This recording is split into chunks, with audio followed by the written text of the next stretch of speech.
The air inside the U.S. Capitol was thick with tension. Reporters swarmed the halls like bees in a hive, camera crews jostled for position, and staffers whispered anxiously into earpieces. Something big was coming, everyone could feel it. It was a Thursday afternoon and the House Oversight Committee was scheduled to convene for what was supposed to be a routine session. But behind the scenes, rumors buzzed of a brewing clash between two powerful figures, House Speaker Mike Johnson and Representative Jamie Raskin. Mike Johnson, the mild-mannered yet razor-sharp conservative from Louisiana, had made it his mission to bring transparency and order back to the House. Raskin, the charismatic progressive firebrand from Maryland, had become the left's legal warrior, sharp-witted, unapologetic, and unrelenting in his critiques of what he often called Republican overreach. That day's session was set to address a controversial resolution regarding the alleged misuse of federal surveillance powers. Johnson, after months of compiling evidence and testimonies from whistleblowers, was ready to drop a bombshell. But Raskin wasn't going to let it slide without a fight. At exactly 2 p.m., the gavel struck. "The committee will come to order," Johnson announced, his voice steady but firm. His eyes scanned the room, settling briefly on Raskin, who sat 3 seats to his left, flanked by his loyal Democratic colleagues. Raskin leaned back in his chair, arms crossed, waiting.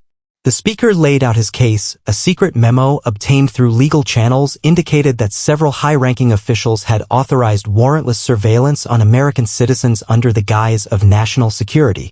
Johnson's team claimed that this memo, codenamed Project Sentinel, had been buried for years. And now it was time for the truth to come out. Murmurs erupted across the chamber. Cameras clicked. Raskin leaned forward. "With all due respect, Mr. Speaker," Raskin began, "you are presenting what amounts to conspiracy theory fodder for right-wing media. Project Sentinel was investigated years ago and no wrongdoing was found. Are we really going to waste taxpayer money on a witch hunt?" Johnson didn't flinch. "The American people deserve the truth, Congressman Raskin, not interpretations filtered through political convenience. I have here," he said, lifting a manila folder, "signed testimonies from 3 former intelligence officers who corroborate the memo's claims." Raskin's eyebrows rose. "Anonymous sources? In a congressional hearing? They're not anonymous to us. And they've sworn under oath," Johnson shot back. The exchange drew national attention within minutes. News networks cut into regular programming to air the hearing live. Social media exploded. Hashtags like #Project Sentinel, #Johnson vs. Raskin, and #Truth on Trial began trending on X, formerly Twitter. But behind the heated rhetoric, something deeper was unfolding. This wasn't just about surveillance anymore. It was about who controlled the narrative in America, and whether years of classified actions could be exposed by one man's quiet determination. As the hearing recessed for a short break, Johnson stepped out to meet with his legal advisors. Raskin, meanwhile, was seen speaking intently with Minority Leader Hakeem Jeffries. The Democrats were preparing a counterstrike. But Mike Johnson wasn't backing down. Not this time. He looked out a window, past the Capitol dome, and whispered to himself, "This time, the truth speaks louder than spin." The hearing resumed after the break, but the mood in the room had shifted. Everyone knew something monumental was unfolding. The committee room was packed to capacity and the energy was electric like the moments before a heavyweight fight. Mike Johnson sat calmly at the center table, his fingers steepled and his expression composed. Opposite him, Jamie Raskin returned with renewed fire in his eyes. His staff had scrambled during the break, pulling documents, digging up past reports, trying to discredit Johnson's sudden revelation of Project Sentinel. The moment Johnson reopened the folder, all eyes fell on a specific document, an internal intelligence directive signed by a former deputy director of national intelligence marked confidential, eyes only. The signature was verified. The language was damning. "Representative Raskin," Johnson said, "you claimed earlier that Project Sentinel had been investigated and dismissed. But this document, never disclosed to the public or to Congress, shows otherwise. It indicates that the program was expanded after the so-called investigation concluded." Gasps echoed. Even some Democratic committee members looked unsettled. Raskin leaned in. "That document has no context, Mr. Speaker. Intelligence work often involves gray areas. Selectively presenting memos without the full scope is irresponsible. You are feeding paranoia." Johnson didn't budge. "You keep saying paranoia, but I'm offering proof. You demand transparency, Congressman. So why does transparency scare you now?" The tension cracked like a whip. Raskin stood, voice rising. "This is an abuse of power, Mike. You're dragging classified intelligence into a political spectacle. You're doing it for headlines, not justice. Johnson remained seated, voice even. Jamie, I don't care about headlines. I care about Americans being surveilled without a warrant. That's the line we're crossing. Suddenly, Johnson signaled to his aide, who rolled in a cart with a closed laptop connected to the projector. I want to show you something. With a click, the screen lit up. A video played. It was a deposition from a former NSA contractor, face blurred for security, voice altered, but clear and precise. I was assigned to Sentinel between 2018 and 2020, the figure said. Our orders came from higher up. We were instructed to bypass FISA courts and tap into communications labeled potential threats, even if those were domestic political groups, journalists, or citizens with no criminal records. Gasps. Journalists in the room froze. Phones were raised. Live feeds began streaming to millions watching across America. Raskin looked stunned, but only for a moment. Then he slammed his hand on the table. That's a manipulated recording. You can't verify the source. It's all hearsay. Johnson didn't yell. He simply turned to the committee clerk and said, "Enter the name of the whistleblower into the record." His full identity has now been declassified with his consent. The name appeared on the monitors: Daniel Reeves, former cybersecurity analyst, NSA Division 12. Journalists scrambled to verify the name. Within moments, X and cable news confirmed Reeves was real. A former government contractor who had disappeared from public view in 2021 after filing a sealed report with the Office of the Inspector General. The entire committee fell silent. Raskin's voice lowered. "You're playing with fire, Mike. You're endangering national security." Johnson finally stood. He looked directly at Raskin. "No, Jamie. I'm saving it." And with that, the speaker handed out physical copies of a report, a summary of findings, timelines, testimony transcripts, all legally cleared for release. It was a bombshell. Outside the building, chants began as protesters and activists flooded the streets. Some were furious. Others inspired. The Capitol was becoming the epicenter of a truth that had long been buried beneath bureaucracy. As the committee adjourned for the day, Johnson faced a wall of cameras. A reporter shouted, "Mr. Speaker, what happens next?" Mike Johnson looked into the lens. "We keep digging. And we don't stop until every American knows what was done in their name without their knowledge." The next morning, America woke up to chaos and clarity. News outlets from Fox News to CNN to independent YouTube journalists were lit up with one headline. Speaker Mike Johnson exposes surveillance scandal, Project Sentinel confirmed. In households across the country, Americans watched the footage of the whistleblowers video. Clips of Jamie Raskin accusing Johnson of playing with fire played on a loop. Polls began to emerge, public opinion was shifting. People were asking the same question: had the government really been spying on citizens under the radar for years? Meanwhile, at the Capitol, tensions reached a boiling point. Jamie Raskin called an emergency press briefing on the Capitol steps. Flanked by fellow Democrats, he stepped to the podium, his brow furrowed, but his tone defiant. "What we saw yesterday was a political stunt dressed as a hearing," Raskin declared. Mr. Johnson presented half-truths, declassified files without full context, and endangered the trust between Congress and our intelligence community. "Let me be very clear, he is destabilizing this institution." But just as the press conference ended, another breaking development surfaced. An internal memo from 2020, previously classified but leaked by a second whistleblower, surfaced on the independent news site Patriot Signal. This document, authenticated by two former intelligence chiefs, confirmed that the FBI and NSA jointly operated under Project Sentinel to collect behavioral metadata from American social platforms, using artificial intelligence to predict subversive tendencies. It was all under the justification of national defense against domestic extremism. The backlash was instantaneous. Civil rights groups from both the left and right erupted. Libertarian voices called for resignations. Even centrists who had long backed federal surveillance reforms voiced concern.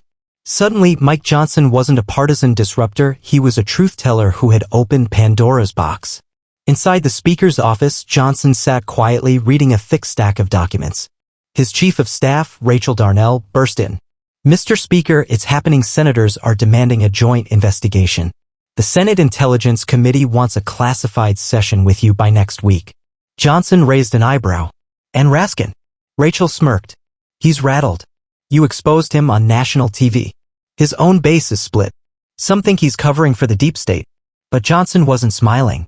This was never about making Jamie look bad, he said, his voice somber. This is about trust, restoring it. I won't let this house turn into a circus. We either stand for constitutional rights or we fall into tyranny. That evening, Johnson appeared on a special primetime interview with Tucker Carlson, broadcast to over 12 million Americans. Tucker leaned in. Mr. Speaker, critics say you're blowing smoke and pushing conspiracy. How do you respond? Johnson was calm. I don't deal in conspiracies. I deal in facts. And the fact is, Project Sentinel existed. Citizens were monitored without consent. Congress was misled. And we will get to the bottom of it. Backstage, Raskin watched the interview on his phone, lips tight. He wasn't finished. Not by a long shot. The following day, during a closed-door Democratic caucus, Raskin pitched an aggressive counteroffensive, a censure vote against Johnson for reckless disclosure of classified material. But not all his colleagues were convinced. Some whispered doubts. Jamie's pushing too hard. What if Johnson's right? Others feared backlash from voters. Emails from constituents were pouring in. We deserve the truth. Meanwhile, a new name began trending nationwide, Daniel Reeves. Reeves released a personal statement from an undisclosed location. His words were chilling. I did not come forward to destroy our agencies. I came forward because I took an oath to defend the Constitution. And the moment we began targeting Americans based on ideology, that oath was broken, not by me, but by those in power. The entire country was watching. Raskin knew the storm wasn't over. But he wasn't about to go down quietly.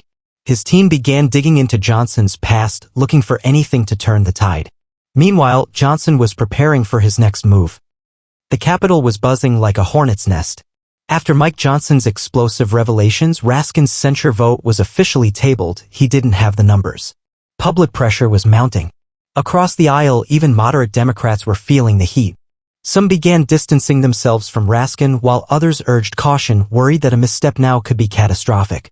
But Jamie Raskin wasn't the kind of man to retreat. He turned his strategy inward, calling for a security leak investigation into how Johnson obtained the Project Sentinel documents. Within 24 hours, the Office of the Director of National Intelligence, ODNI, issued a vague statement. We are concerned about unauthorized dissemination of classified programs, and we are reviewing procedural breakdowns. The implication was clear. They weren't denying the existence of Sentinel anymore, they were blaming Mike Johnson for making it public. And then came the hammer blow. On Friday morning, Johnson's office received a subpoena from a joint intelligence oversight panel demanding full disclosure of his sources, methods, and internal communications tied to the hearing. Rachel, his chief of staff, was livid. They're trying to intimidate you, drag this into legal mud. Mike didn't flinch. Let them try. We're not backing down. This is too big. Then the phone rang. It was Daniel Reeves. Mr. Speaker, his voice came through encrypted and tense. I'm not the only one. There's another whistleblower. She worked directly with the Sentinel algorithm training program. She saw the targeting models herself. Religious leaders, podcasters, influencers, even sitting members of Congress were flagged. Johnson leaned in. Can she go on record? She's scared. But she's willing. There's one condition: she wants protection. By nightfall, Johnson had arranged a meeting with Senator Rand Paul and a coalition of bipartisan lawmakers willing to support a full federal investigation. They promised whistleblower immunity and agreed to draft emergency legislation to reform Section 702 of FISA, the very law Sentinel had exploited. Meanwhile, Raskin was preparing for a different kind of war. On MSNBC, he launched a fiery defense. We cannot let fringe conspiracy theories derail national security. Mike Johnson is playing a dangerous game. And if he thinks exposing classified programs makes him a hero, he should remember Edward Snowden. This ends badly. But the public wasn't buying it. Across social media, a viral hashtag was gaining traction, #WeDeserveTheTruth. YouTubers, TikTokers, and even independent journalists on Substack began breaking down the Sentinel system, piece by piece. A bombshell podcast dropped featuring a former FISA judge who admitted he'd been kept in the dark about certain data bypasses. Even a former Facebook employee came forward anonymously, claiming their platform had provided metadata to a Sentinel-affiliated contractor under NDA. Then the protests began. From Texas to Michigan to California, everyday citizens took to the streets with signs like, "Stop spying on Americans. Mike Johnson unleashed the truth, we stand with him. No more government snooping." Suddenly, Johnson wasn't just a speaker. He was a symbol. A movement. But back in Washington, the pushback was growing nastier.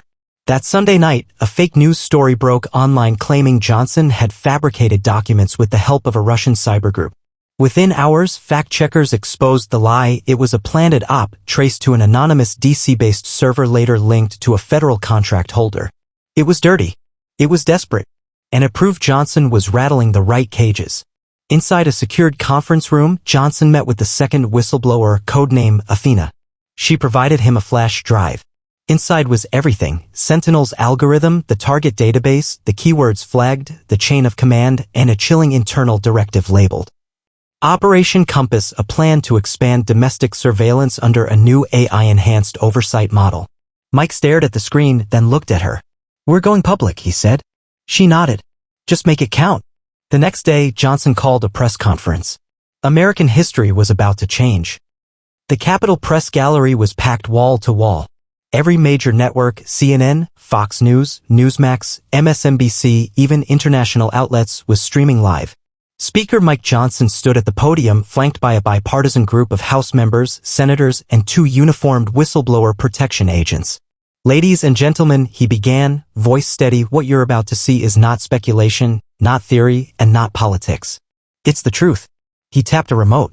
A screen lit up behind him. The presentation began. Declassified documents, internal memos, AI behavior models, and damning emails connecting top surveillance officials to Project Sentinel and its successor, Operation Compass.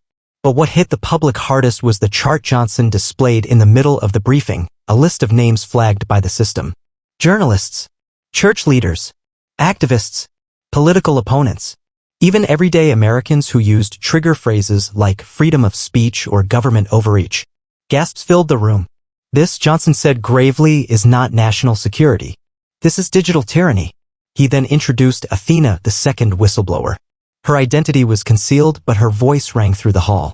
"I worked on the algorithm that powered Sentinel," she said via voice modulator. "And I watched it transform from a defense system into a tool for ideological policing. I couldn't stay silent any longer." Her final words sent shivers through the room. "They told us we were protecting democracy. But the moment we started surveilling the people without cause, we became the threat." The next morning, America exploded.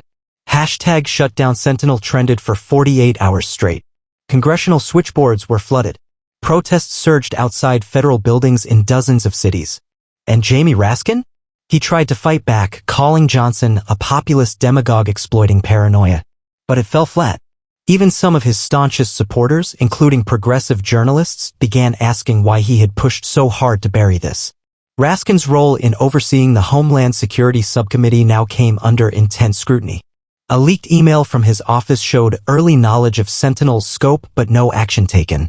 The whispers turned into demands for accountability.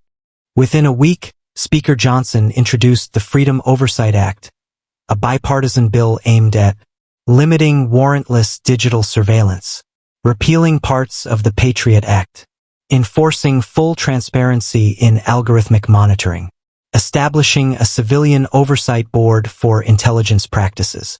The House passed it by a landslide. Even the Senate, known for gridlock, moved quickly. The pressure from the people was too powerful to ignore. President Donald Trump, back in office and watching the polls climb in his favor, signed it into law within 10 days, calling it the most important civil liberties reform since the Bill of Rights. As the dust settled, Speaker Mike Johnson addressed the nation one final time. He stood in front of the Lincoln Memorial, where a million-strong rally had gathered. "Truth doesn't belong to one party. It belongs to the people. We may not always agree on policy, but we must always agree on principle, freedom, privacy, and accountability. We've faced the darkness. Now it's time to step into the light." The crowd erupted in applause. Across America, something changed that day. The illusion of safety through silence was shattered. And one thing became clear. Mike Johnson didn't just shut down Jamie Raskin. He unleashed the truth, and it rocked the foundations of Washington.